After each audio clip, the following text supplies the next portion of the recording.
ನೋಡಿ, ಇದೆಲ್ಲದರ ನಡುವೆ ಸಾಕಷ್ಟು ಪ್ರಶ್ನೆ ಹುಟ್ಕೊಳ್ತಾ ಇರೋದು ಏನಪ್ಪಾ ಅಂತ ಅಂದ್ರೆ, ಇರಾನ್ ದಾಳಿಯಿಂದಾಗಿ ದುಬೈಗೆ ಸಾಕಷ್ಟು ನಷ್ಟ ಆಗಿದೆ. ದುಬೈನ ಟಾರ್ಗೆಟ್ ಮಾಡಿ ಇರಾನ್ ಯಾಕೆ ಅಟ್ಯಾಕ್ ಮಾಡ್ತಾ ಇದೆ? ಅಲ್ಲಿ ಯಾವುದೇ ರೀತಿಯಾದಂತಹ ಏರ್ ಬೇಸ್ ಇಲ್ಲ, ವಾಯುನೆಲೆ ಇಲ್ಲದಿದ್ರೂ ಕೂಡ ಯಾಕೆ ಇರಾನ್ ಅಲ್ಲಿ ಅಟ್ಯಾಕ್ ಅನ್ನ ಮಾಡ್ತಾ ಇದೆ? ಇರಾನ್ ದಾಳಿಯಿಂದಾಗಿ ದುಬೈಗೆ ಆಗಿರುವಂತಹ ನಷ್ಟ ಏನು?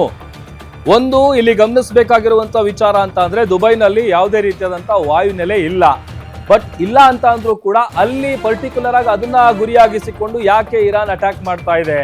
ಅದರ ಜೊತೆಗೆ ಇರಾನ್ ದಾಳಿಯಿಂದಾಗಿ ದುಬೈಗೆ ಆಗ್ತಾ ಇರುವಂತ ನಷ್ಟ ಏನು?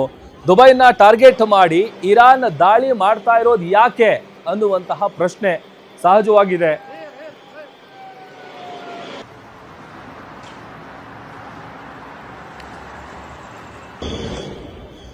ನೋಡಿ, ಇನ್ನ ಯುಎಇನ ದೊಡ್ಡ ನಗರ ದುಬೈ, ಇಲ್ಲಿ ಅಮೆರಿಕದ ಯಾವುದೇ ವಾಯುನೆಲೆ ಇಲ್ಲ. ಆದ್ರೂ ಕೂಡ ಇರಾನ್ ದುಬೈಯನ್ನ ಗುರಿಯಾಗಿಸಿಕೊಂಡು ಅಟ್ಯಾಕ್ ಮಾಡ್ತಾ ಇದೆ. ಇರಾನ್ ಹಾರಿಬಿಟ್ಟಂತ ಕ್ಷಿಪಣಿ ಮತ್ತು ಡ್ರೋನ್ಗಳನ್ನ ಹೊಡೆದುರುಳಿಸುವಂತ ಕೆಲಸ ಆಗ್ತಾ ಇದೆ. ಆದ್ರೆ ಅವುಗಳ ಅವಶೇಷಗಳೇನಿದೆ ಅದು ದುಬೈನಲ್ಲಿ ಬಿದ್ದು ಭಾರಿ ಅನಾಹುತಗಳು ಸಂಭವಿಸಿವೆ. ಕೆಲವು ಡ್ರೋನ್ಗಳು ರಕ್ಷಣಾ ಕೋಟೆಯನ್ನ ಭೇದಿಸಿ ಈ ದುಬೈನ ಬುರ್ಜ್ ಖಲೀಫಾ, ಆಮೇಲೆ ಜಮೈರಾ ಬುರ್ಜಲ್ ಅರಬ್ ಹೋಟೆಲ್ ಏನಿದೆ ಆ ಹೋಟೆಲ್ಲು, ಅದರ ಜೊತೆಗೆ ಪಾಮ್ ಜುಮೈರಾ, ಆಮೇಲೆ ಜಬೆಲ್ ವಿಮಾನ ನಿಲ್ದಾಣ, ದುಬೈ ಅಂತಾರಾಷ್ಟ್ರೀಯ ವಿಮಾನ ನಿಲ್ದಾಣಗಳನ್ನ ಗುರಿಯಾಗಿಸಿಕೊಂಡು ಇರಾನ್ ಇಲ್ಲಿ ದಾಳಿಯನ್ನ ಮಾಡ್ತಾ ಇರೋದು.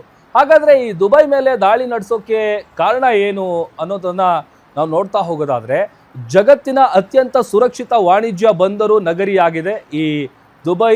ಯುದ್ಧಗಳು ಸಂಭವಿಸ್ತಾ ಇರುವಂತಹ ಸಂದರ್ಭದಲ್ಲಿ ಸಂಧಾನಕ್ಕೆ ಉತ್ತಮವಾದಂತಹ ನಗರ ಯಾವುದಾದ್ರೂ ಇದ್ರೆ ಅದು ಇದೆ. ಜಗತ್ತಿನ ಆರ್ಥಿಕ ವ್ಯವಸ್ಥೆಯಲ್ಲಿ ತನ್ನದೇ ಆದಂಥ ಒಂದು ಮಹತ್ವವನ್ನ ಹೊಂದಿದೆ ದುಬೈ, ಅದೆಲ್ಲರಿಗೂ ಕೂಡ ಗೊತ್ತಿರುವಂಥ ವಿಚಾರ. ಆಮೇಲೆ ಯಾವುದೇ ರೀತಿಯಾದಂಥ ಯುದ್ಧ ನಡೆದ್ರೂ ಕೂಡ ದುಬೈ ಮೇಲೆ ದಾಳಿ ಆಗಲ್ಲ ಅನ್ನುವಂತಹ ನಂಬಿಕೆ ಮೊದಲಿಂದಲೂ ಇತ್ತು. ದುಬೈ ಮಧ್ಯಪ್ರಾಚ್ಯ ಸೇರಿ ವಿಶ್ವದ ಅತಿ ದೊಡ್ಡ ರಿಯಲ್ ಎಸ್ಟೇಟ್ ಮಾರುಕಟ್ಟೆ, ಜಗತ್ತಿನ ಅತ್ಯಂತ ಎತ್ತರದ ಕಟ್ಟಡ ಅಂತ ಅಂದರೆ ಏನು ನಾವು ಕರಿತೀವಿ ಬುರ್ಜ್ ಖಲೀಫಾ, ಅದು ದುಬೈನಲ್ಲೇ ಇರುವಂಥದ್ದು. ಜಗತ್ತಿನ ಅತಿ ದೊಡ್ಡ ಮಾನವ ನಿರ್ಮಿತ ದ್ವೀಪ ಈ ಜುಮೈರಾ ಪಾಮ್, ಅದು ಕೂಡ ಇಲ್ಲೇ ಇರೋದು. ಆಮೇಲೆ ಜಗತ್ತಿನ ಅತ್ಯಂತ ದುಬಾರಿ ಹೋಟೆಲ್ ಏನಿದೆ ಜುಮೈರಾ ಅಲ್ ಅರಬ್ ಇರುವಂಥ ನಗರ ಇದು. ಜಗತ್ತಿನ ಅತ್ಯಂತ ಹೆಚ್ಚಿನ ವಿಮಾನ ದಟ್ಟಣೆ ಹೊಂದಿರುವಂತಹ ವಿಮಾನ ನಿಲ್ದಾಣಗಳಲ್ಲಿ ಇದು ಕೂಡ ಒಂದು. ಸೊ ಈ ಎಲ್ಲ ಕಾರಣಗಳಿಂದಾಗಿ ಒಂದು ಇರಾನ್ ಇದನ್ನೆಲ್ಲ ತಲೆಯಲ್ಲಿಟ್ಕೊಂಡು ಈ ಒಂದು ದಾಳಿಗಳನ್ನು ನಿರಂತರವಾಗಿ ಮಾಡ್ತಾ ಇರುವಂಥದ್ದು.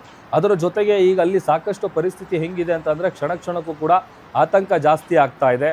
ಅದರ ಜೊತೆಗೆ ಇದೇ ವಿಚಾರಕ್ಕೆ ಸಂಬಂಧಪಟ್ಟಂತೆ ನಮ್ಮ ಸ್ಪೆಷಲ್ ಡೆಸ್ಕಿಂದ ಚಂದ್ರಮೋಹನ್ ಅವರು ಲೈವ್ ಜಾಯ್ನ್ ಆಗ್ತಾ ಇದ್ದಾರೆ. ಚಂದ್ರಮೋಹನ್, ಈಗ ಇರಾನು ದುಬೈನ ಪರ್ಟಿಕ್ಯುಲರ್ ಆಗಿ ಅಟ್ಯಾಕ್ ಮಾಡ್ತಾ ಇರೋದು ಯಾಕೆ? ಅದಕ್ಕೆ ಪ್ರಮುಖ ಕಾರಣಗಳೇನು?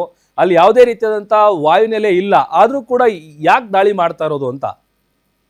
ಪ್ರಭು, ಏನಂದ್ರೆ ಇರಾನ್ ಮೇಲೆ ಏನು ಅಮೆರಿಕ ಮತ್ತು ಇಸ್ರೇಲ್ ದಾಳಿ ನಡೆಸಿದೆ, ಇಸ್ರೇಲ್ ದಾಳಿ ನಡೆಸಿರೋದಕ್ಕೆ ತನ್ನ ದೇಶವನ್ನೇ ಬಳಸ್ಕೊಂಡಿದೆ. ಆದರೆ ಅಮೆರಿಕ ಇರಾನ್ ಮೇಲೆ ದಾಳಿ ನಡೆಸೋಕೆ UAE ಅಂದರೆ ಅರಬ್ ಸಂಯುಕ್ತ ರಾಷ್ಟ್ರಗಳನ್ನು ಬಳಸ್ಕೊಂಡಿದೆ, ಅದರನ್ನು ನೆಲವನ್ನು ಬಳಸಿಕೊಂಡಿದೆ ಅನ್ನೋದು ಇರಾನ್ನ ಆರೋಪವಾಗಿದೆ. ಅಂದರೆ UAE ಮೂಲಕ UAEನಲ್ಲಿರೋ ಅಮೆರಿಕದ ವಾಯುನೆಲೆಗಳಿಂದ ಇರಾನ್ ಮೇಲೆ ಅಮೆರಿಕ ಕ್ಷಿಪಣಿ ದಾಳಿ ನಡೆಸಿದೆ ಮತ್ತು ತನ್ನ ಫೈಟರ್ ಜೆಟ್ಗಳ ಮೂಲಕ ಬಾಂಬ್ಗಳನ್ನು ಎಸೆದಿದೆ ಅನ್ನೋದು ಇರಾನ್ನ ಅಭಿಪ್ರಾಯ ಆಗಿದೆ. ಹೀಗಾಗಿಯೇ ಮಧ್ಯಪ್ರಾಚ್ಯದ ಬಹುತೇಕ ಎಲ್ಲ ದೇಶಗಳಲ್ಲಿ ಒಮನ್ ಹೊರತುಪಡಿಸಿ ಇತರ ಎಲ್ಲ ದೇಶಗಳ ಅಮೆರಿಕದ ವಾಯುನೆಲೆಗಳ ಮೇಲೆ ದಾಳಿ ನಡೆಸಿದೆ.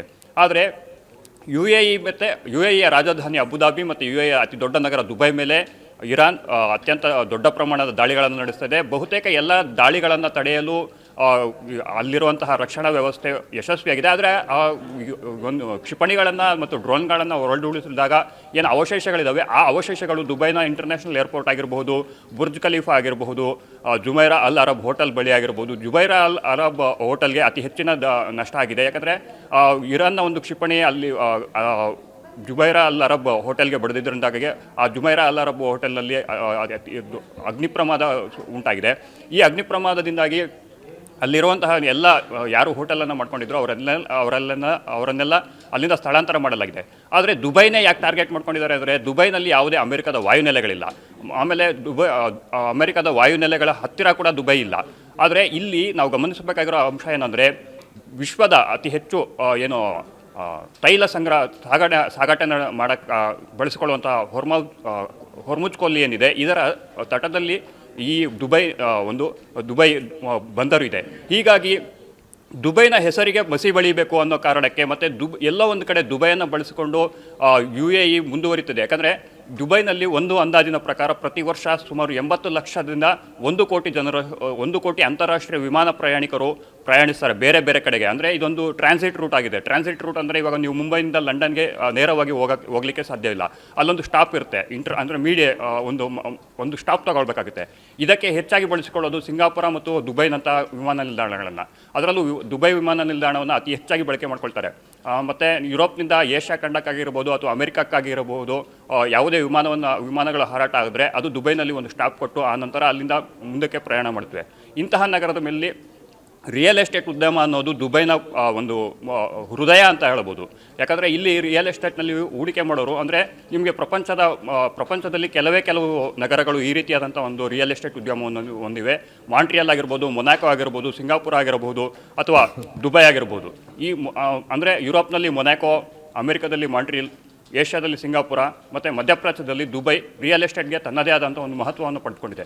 ಮತ್ತು UAE ಏನು ಸರ್ಕಾರ ಇದೆ ದುಬೈನಲ್ಲಿ ರಿಯಲ್ ಎಸ್ಟೇಟ್ ಉದ್ಯಮವನ್ನು ಬೆಳೆಸಲಿಕ್ಕೆ ಅತಿ ಹೆಚ್ಚು ಪ್ರಯಾಸ ಪಡ್ತಿದೆ ಮತ್ತು ಅತಿ ಹೆಚ್ಚು ಬಂಡವಾಳವನ್ನು ಹೂಡಿಕೆ ಮಾಡಿದೆ.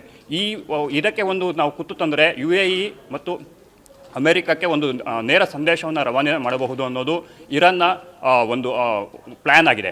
ಯಾಕಂದರೆ ಅಯಾತುಲ್ಲಾ ಅಲಿ ಖಮೇನಿ ಮೃತಪಟ್ಟಿದ್ದಾರೆ ಅನ್ನೋದು ಗೊತ್ತಾದ ಬಳಿಕ ದುಬೈ ಮೇಲೆ ಅತಿ ಹೆಚ್ಚಿನ ಅಟ್ಯಾಕ್ಗಳನ್ನು ಮಾಡ್ತಾ ಇದ್ದಾರೆ. ಅದರಲ್ಲೂ ಅಬುಧಾಬಿ ಮತ್ತು ದುಬೈನ ಟಾರ್ಗೆಟ್ ಮಾಡಿಕೊಂಡು ಇರಾನ್ ದಾಳಿ ನಡೆಸ್ತಿದೆ. ಈ ಮೂಲಕ ಅಮೆರಿಕಕ್ಕೆ ಮತ್ತು UAEಗೆ ನೇರ ಸಂದೇಶವನ್ನು ರವಾನೆ ಮಾಡ್ತಾ ಇದ್ದು, ಇರಾನ್ ಮೇಲೆ ದಾಳಿ ಮಾಡಲು UAEಯನ್ನು ಏನಾದರೂ ಬಳಸಿಕೊಂಡ್ರೆ ಅದರ ಪರಿಣಾಮ ನೆಟ್ಟಗಿರಲ್ಲ ಅನ್ನೋ ಒಂದು ಸಂದೇಶವನ್ನು ಇರಾನ್ ರವಾನಿಸಿದೆ.